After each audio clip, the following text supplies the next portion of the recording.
Hindustan news express में आपका स्वागत है। वाराणसी से वीरभद्र पांडे।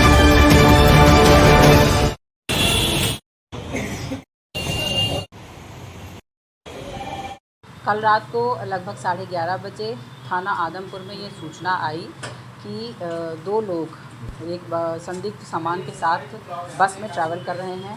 और जब वहां पहुंच करके थाना आदमपुर की पुलिस ने चेक किया तब ये पता चला कि दो लोग 12 बोरियों के साथ जा रहे थे और वो लखनऊ जा रहे थे बस से ट्रैवल करके।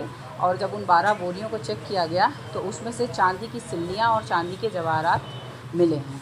इन दोनों लोगों के द्वारा जब इनसे पूछा गया कि कुछ कागज़ दिखाइए, कोई भी रसीद दिखाइए, तो इन लोगों के द्वारा कोई भी ऑथेंटिकेटेड दस्तावेज उपलब्ध नहीं कराए गए, जिससे ये शक के घेरे में आ गए हैं। सारा जितना भी माल है उसको अपने कब्जे में लिया गया है, उन दोनों लोगों को भी अपने कब्जे में लिया गया है। चूँकि बहुत ही ज़्यादा इसकी कीमत है, इसलिए इनकम टैक्स डिपार्टमेंट को सूचना दे दी गई है और आगे की जो जांच प्रक्रिया है वो इनकम टैक्स डिपार्टमेंट द्वारा की जाएगी।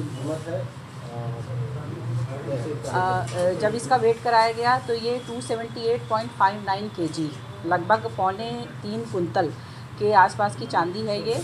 और इसका आज के रेट में जो मूल्य है वो 3 करोड़ 35 लाख के आसपास है। क्या ये तस्करी के लिए ले जा रहे थे, किसका माल है, कुछ जानकारी हो पाया? इन दोनों के द्वारा ये नहीं बताया जा रहा है कि ये किसका माल है। ये दोनों अपने आप को कुरियर बॉय बता रहे हैं और इनकम टैक्स डिपार्टमेंट द्वारा आगे की जांच की जा रही है, वही पूछताछ कर रहे हैं। और कुछ जानकारी मैम हो पाई कि ये लोग इससे पहले भी ये माल पहुंचा चुके हैं ऐसे? अभी तक जो समझ में आया है तो इससे पहले भी इनके द्वारा इस तरह का काम किया गया है, लेकिन उसकी कितनी मात्रा रही है इस बारे में अभी पूरी जानकारी नहीं हुई है।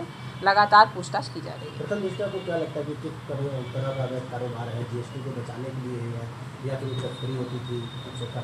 देखिए, ये इनकम टैक्स डिपार्टमेंट के द्वारा जांच की जा रही है, वही सारी बात बता सकते हैं कि इसका सोर्स क्या है और कहाँ तक जाया जा रहा था और ये इलीगल है या इलीगल है। अगर इनके द्वारा कोई भी दस्तावेज दे दिया जाता है तो वो लीगल हो जाएगा, लेकिन इनकम टैक्स द्वारा ये जांच की जाएगी, तभी पता चल पाएगा कि ये कितना लीगल है या इलीगल है। मैडम, अभी तक कुछ सामने आया है कि किसका माल है?